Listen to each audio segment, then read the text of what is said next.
Mr. Kanaya Kumar. Hello. Jai Shri Ram. And as a representative of youth of Mangalore, I have a small request because Independence Day is approaching. I want you to at least say once Jai Hind. If you please can say Jai Hind once. It will be a pride to Mangalore. देखिए, एक तो आपने जय श्री राम कहा है, लेकिन हमारे यहाँ लोग सीताराम बोलते हैं। हाँ।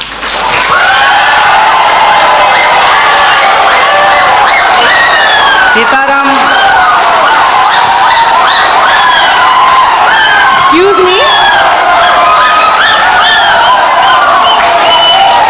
आप लोग सीताराम भी बोलो, ये लोग इनखिलाफ जिंदाबाद बोलेगा, पर मेरा एक ही क्वेश्चन है आपके पास। Dear sir, a few minutes before you have मैं आपके दूसरे सवाल का जवाब दे देता हूँ। नहीं, मुझे नहीं चाहिए आपका जवाब। ये सीताराम जय श्री राम का कोई फर्क कोई पड़ता है तो मेरा जवाब की जवाब नहीं। And one small question, sir. You were saying about emotional politics. Regarding people thinking emotionally you are strong, so emotionally masses control. Yes sir, we are emotional people and we think the reality and emotion for us, we have one mother, we have one father, and what we believe is one, and we need a single, as a representative of a student, being from student background, I say no leftist, no rightist, no ABVP or no all so-called parties or polities. Why don't you stand for one nation? Why don't you stand for one student power? Why do we need one side Zindabad, one side Inkhilab, one side Jai Hind, and one side your favorite Mr. Madam? All those Rams, all whatever it is. Why don't you represent one? Why don't you represent one India? Why don't you represent one unity? Why don't you give us a single policy rather than saying all these what you have said with the due respects for you, with the due respects for your PhD? Why don't you please respect and please propose one unity and one topic saying which is uniting the entire country, so that the topic says youth is in the crossroad. And my dear sir, yes, youth is in the crossroad, but we are having set our eyes on the goals and we are on our path. Why don't you please say one policy for entire country?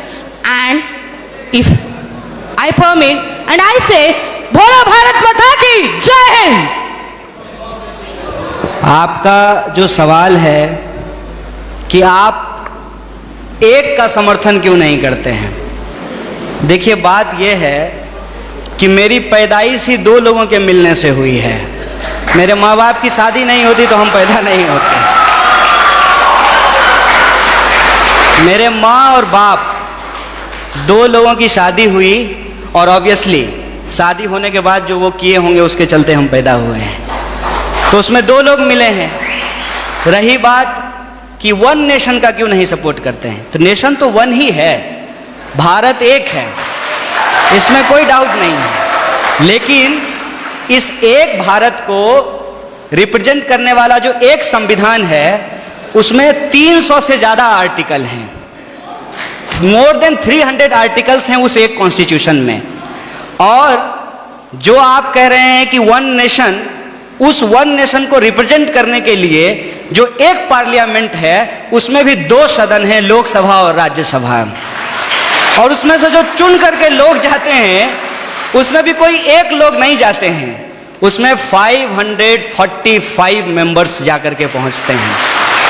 तो हमारा जो oneness है वो oneness actually diversity को represent करता है, उसमें diversity है। और आपने जो सवाल पूछा जय श्री राम, जय श्री राम आप बोलिए, ये आपकी आज़ादी है, आप जय श्री राम बोलिए, जय हनुमान बोलिए, आपको जो बोलना है बोलिए, क्योंकि इस बात को बोलने की इजाज़त हमको हमारा संविधान देता है। इसीलिए मैं आपसे ये आग्रह करूंगा कि आप कभी कभी उस संविधान की भी जय बोलिए जो आपको बोलने की आज़ादी देता है। और रही बात मेरी, तो मैं आपको बता दूं, मेरा तो जन्म ही मिथिला में हुआ है। मेरा जो घर है वो घर जिस डिस्ट्रिक्ट से मैं आता हूँ उसका नाम बेगूसराय है और वो मिथिला में होता है। अगर आप मेरे यहाँ आएंगे तो आपको बड़ी आश्चर्य लगेगी। हमारे गांव में हर साल ये जो अगहन का महीना होता है हिंदी का, उसमें अयोध्या से बारात आती है और लड़के आते हैं बाराती बन करके, और राम लक्ष्मण आते हैं बर बन करके। और हमारे गांव में राम जानकी मंदिर है जहां पे हर साल राम विवाह होता है। और मैं मजेदार बात आपको बताता हूं, मिथिला के जो लोग होते हैं वो राम जी को गाली देते हैं। पता है क्यों?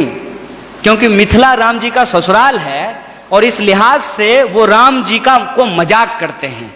हमारी संस्कृति में जब शादी ब्याह होता है तो जो बारात आती है तो बारातियों को सारातियों के द्वारा गालियां सुनाई जाती है, उनको गालियां दिया जाता है।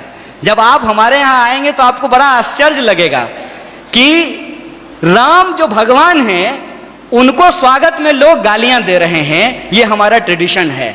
और हम जिस संस्कृति जिस कल्चर में पले बढ़े हैं वहां कभी भी किसी भी भगवान को अकेले नहीं याद किया जाता है। आपने कहा ना वननेस, उनको अकेले नहीं याद किया जाता है।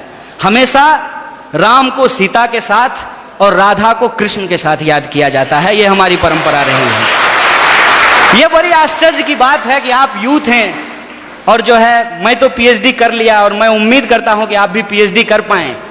अगर आप पीएचडी करें तो मेरा आपसे ये आग्रह होगा कि आप इस देश में जितने रामायण लिखे गए हैं कम से कम उन रामायणों पे ही आप पीएचडी कर लीजिए।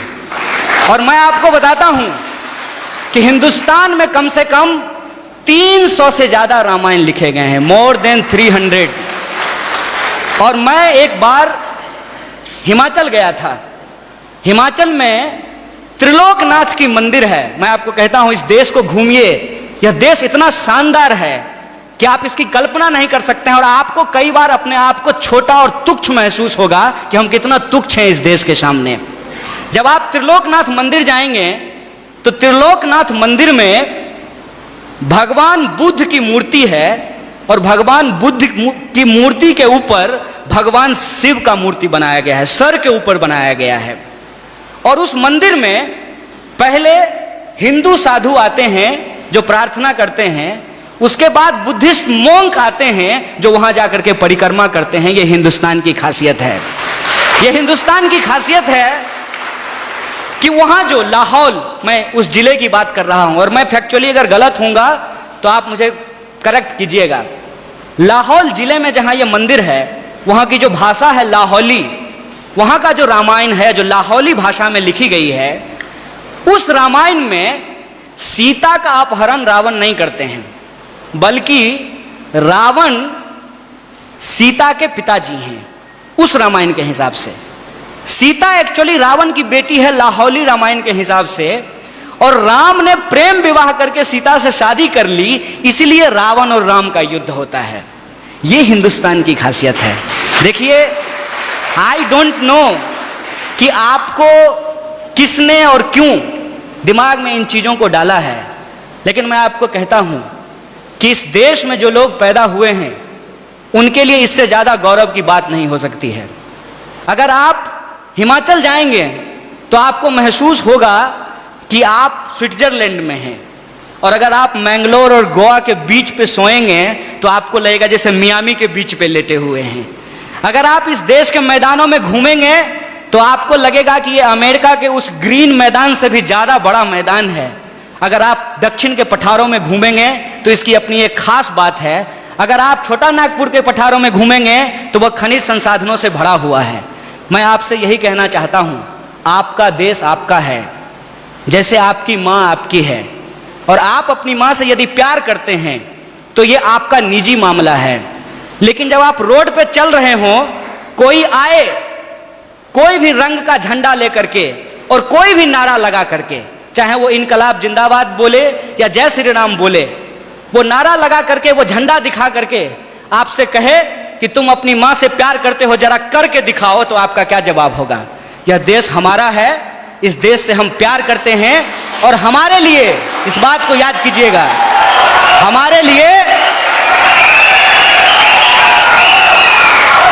हमारे लिए प्यार नुमाइश की चीज नहीं है। हम प्रेम करते हैं और अपने दिलों में लेकर के घूमते हैं। बहुत बहुत शुक्रिया, बहुत बहुत धन्यवाद।